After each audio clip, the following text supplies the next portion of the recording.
Bonjour, bienvenue sur la chaîne Le Culte du Dé. Alors aujourd'hui je vais vous faire une petite vidéo sur un des packs Villains qui arrive avec l'extension Twin Shadows. C'est le pack de l'infâme commandant des Stormtroopers, donc j'ai nommé Ken Somos, qu'on voit ici avec ses petits copains du mess des officiers. Voilà, donc c'est le premier Stormtroopers que je peins en fait. J'ai utilisé la technique qui est décrite dans une des vidéos de Sorastros Painting. Donc en gros, on bombe en blanc, on fait les parties noires, on les fait en gris foncé, on met de la nameuil partout, et puis après on repasse au blanc. Et enfin, on finit par les détails. Je trouve que bon, c'est pas mal. J'ai fait ça rapidement, ça m'a pris, je sais pas, 20 minutes. Et le résultat est plutôt pas mal, ça fera le boulot sur le plateau.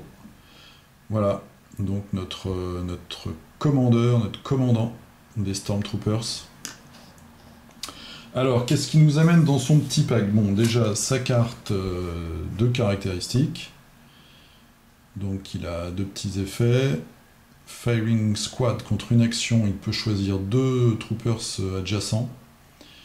Et donc, les figurines peuvent s'interrompre pour tirer sur la même cible. Ensuite, contre un effet, alors je crois que c'est Adrénaline en français, il choisit une figurine adjacente qui est la caractéristique Trooper et Troupier, donc enfin soldat. Et elle devient Focus. Il a 12 points de vie, il a 4 de vitesse, il a le dé noir pour les troupes blindées en défense, et il a 3 dés pour son flingue.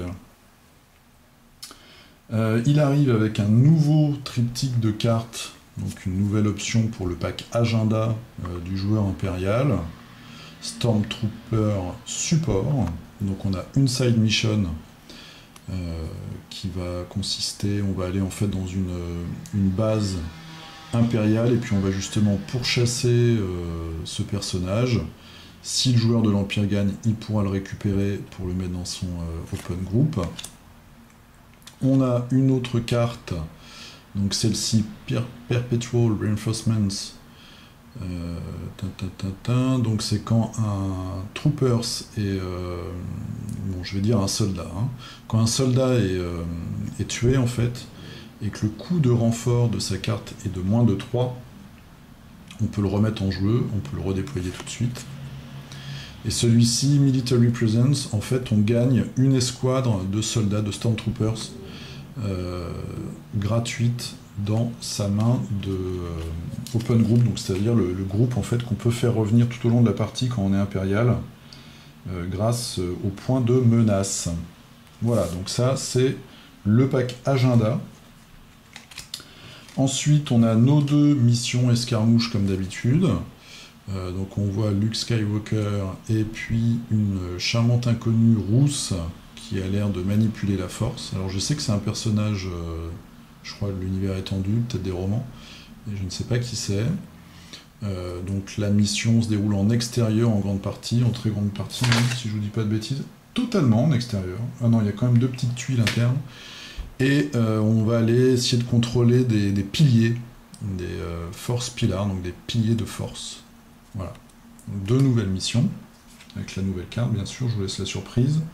On a une carte upgrade pour le mode escarmouche pour le joueur de l'Empire. Donc Rule by Fear, dirigé par la peur.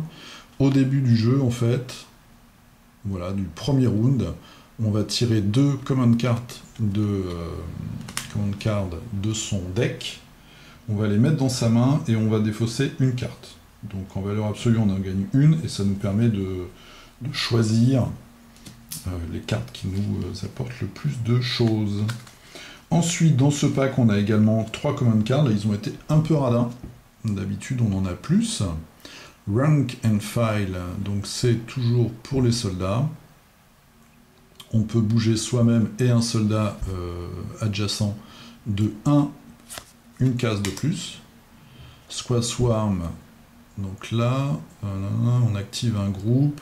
Oui, et on peut activer un deuxième groupe simultanément de soldats. Donc ça, c'est pas mal. Il ne faut pas que la valeur des deux dépasse 15. Ça permet de faire un gros rush, on va dire. Et ensuite, la carte donc signature de Kane Somos, contre une action, il peut remettre en prêt. Donc c'est une carte de soldat qui a déjà été activée. On peut l'activer une deuxième fois, il ne faut pas qu'elle soit plus loin que 3 cases. Voilà, donc ça c'est son action spéciale. Voilà, bah, c'était une vidéo très rapide sur ce nouveau personnage.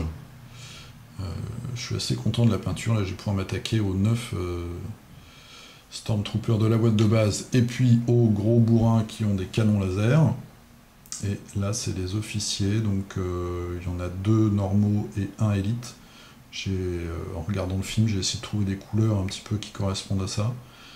Donc j'ai pris la couleur, je pense, des généraux dans le premier film pour faire mon officier élite, et puis après j'ai pris du bleu pour les 2 autres parce que j'aime bien le bleu. Voilà. Voilà, bah, je vous dis à la prochaine. Je vais sûrement m'attaquer à la première vidéo de ma partie des contrées de l'horreur contre le roi en jaune, la présentation du système. Voilà, je vous dis à la prochaine, salut!